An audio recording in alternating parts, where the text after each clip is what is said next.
Good evening and welcome. It's about 17 minutes after 6 p.m. in Bafut, that's in Cameroon's northwest region. It's news time on Canal International. We're broadcasting live from Douala. First things first, though, here's Kejan Henry Atembe with the headlines.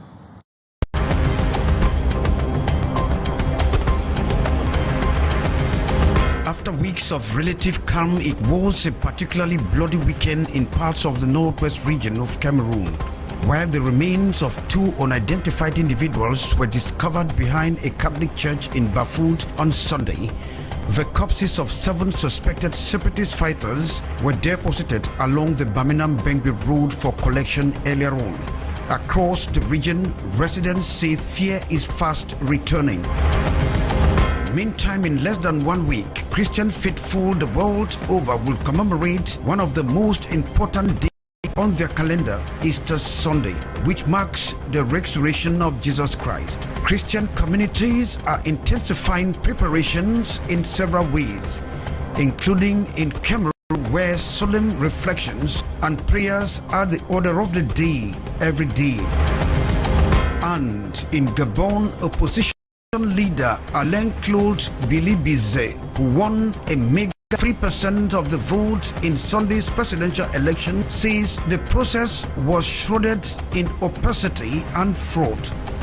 He, however, says it will be needless going to the Constitutional Court because it is headed by a brother to Olingi Nguema, who won over 90% of the vote. Those were our headlines. Stay tuned for the news with Ntarike Divine, Ramsey Jr. Canal International.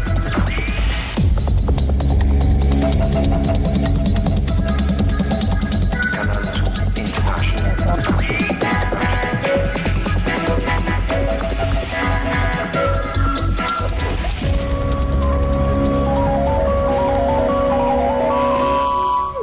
Thank you once again for the privilege of your company. And so let's flip open tonight's package from the northwest region, where the weekend proved to be particularly bloody in Bamenda and Bafut. In Bamenda, 7 presumed separatist fighters were gunned down along the Bamenda-Bengui road, while in Bafut, 2 corpses were discovered behind a Catholic church. As you tell us, Kejan Henry Atembe, Anyi Collins, Anyi. 7 suspected separatist fighters have been killed over the weekend in the locality of Swalam in Mankon on the outskirts of Bamenda 2 subdivision. Reports say defense and security forces surprised them in a drinking spree while attending a birthday party in one of the leisure spots around Swalam Junction along the Bamenda-Bengui road. Other sources hold that they were celebrating the killing of a police officer during the recent attack at the hospital runabout. The bullet-ridden bodies of the all-male victims were abandoned on the scene, and each family collected their respective corpses. Those which could not be identified by the neighborhood were carried away by the municipal council. Meanwhile, the owner of the bar was reportedly taken away by the military for questioning. Relatedly, 2 corpses were on Sunday morning found around the Catholic church in its quarters in neighboring Bafut subdivision. Though residents cannot see exactly what led to the demise of the victims, they strongly suspected they were brought in from another place before being executed in Bafut. This latest spate of bloodshed has come to dampen the apparently returning calm to Bamenda in particular and the northwest region in general.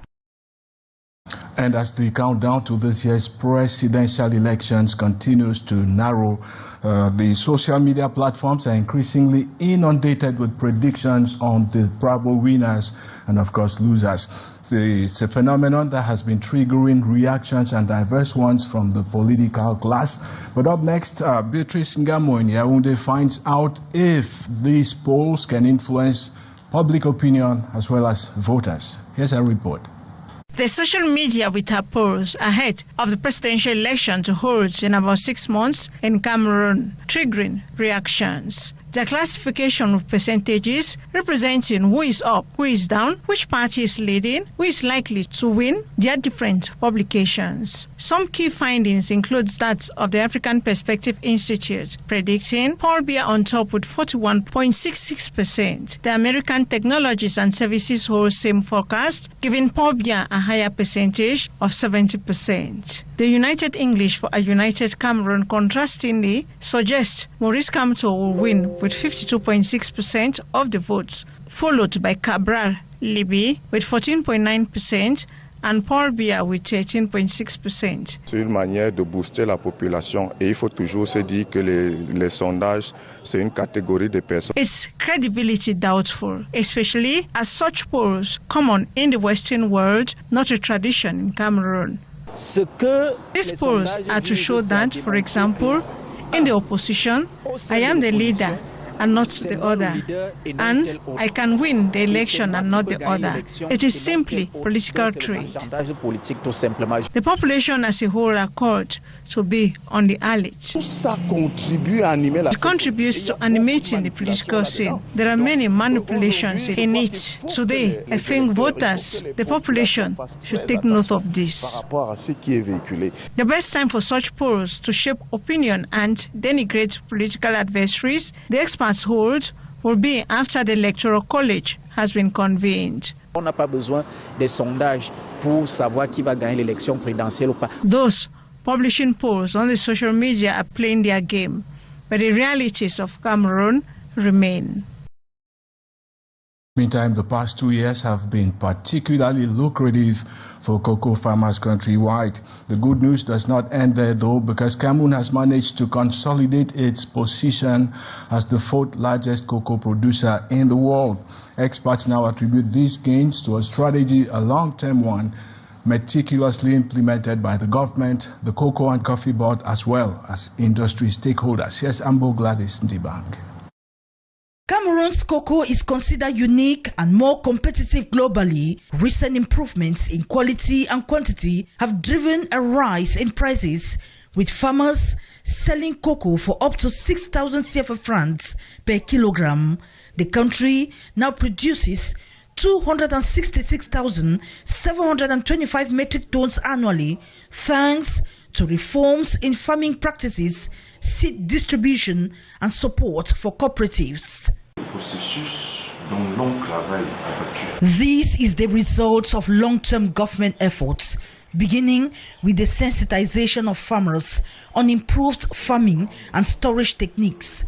Previously reliant on archaic methods and unconcerned with quality due to buyer pressure, farmers were trained in simple, effective practices. The Ministry of Trade, in collaboration with the National Cocoa and Coffee Board, supported and guided them through this transition. Today, farmers are producing not only more cocoa, but of much higher quality. Despite the large volumes of cocoa beans produced, Cameroon continues to export most of its cocoa in raw form, whereas it has the potential of being a major player in cocoa processing. Even the 5,000 they are giving to us actually, when you transform it finally at the end of the day, it's close to 100,000. If the prices remain as such, in let's say maximum 4 or 5 years, Cameroon will withdraw a lot of added value in the transformation of cocoa. By failing to explore other derivatives of cocoa to produce juice, wine, champagne and whiskey, the country misses out on substantial revenue that could help narrow its trade deficit. We have to meet, let's say, to concentrate ourselves and withdraw from cocoa all the added value on that chain, and through that Cameroon will earn more of, let's say, incomes, more of let's say foreign currency, and when we export at that time invoicing will be in US dollar, for instance, or in euro, and then it will increase our trade balance. All these will require investments, policy direction, and technical know-how. Let's move on to something else now, and that's because the execution of road projects across Cameroon have almost always been problematic and contentious. It is on that backdrop that officials from the Ministry of Public Works, as well as representatives from road construction companies, are meeting at a 4-day conclave in the capital, Yaoundé. The meeting comes against a backdrop of complaints, poor project execution, and delays, as you tell us, Ate Bonaventure. The problem of delays in the execution of road projects is a phenomenon which has far-reaching implications on both beneficiaries and development of the areas. The fourth meeting with representatives of road construction companies seeks to evaluate problems and challenges that hinder the proper implementation of important road projects in the country. Il y a une première entreprise qui avait été mobilisée par appel d'offres. The first enterprise to whom the contract was awarded failed to fulfill its part of the contract, so we had to terminate the contract, and the Ministry of Public Works organized.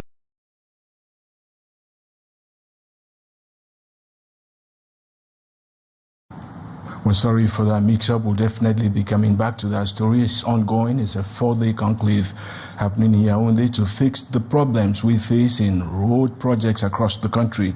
Let's stay on the same track because Cameroon is folding sleeves to enhance its railway network. We gather that it has placed a new command for 4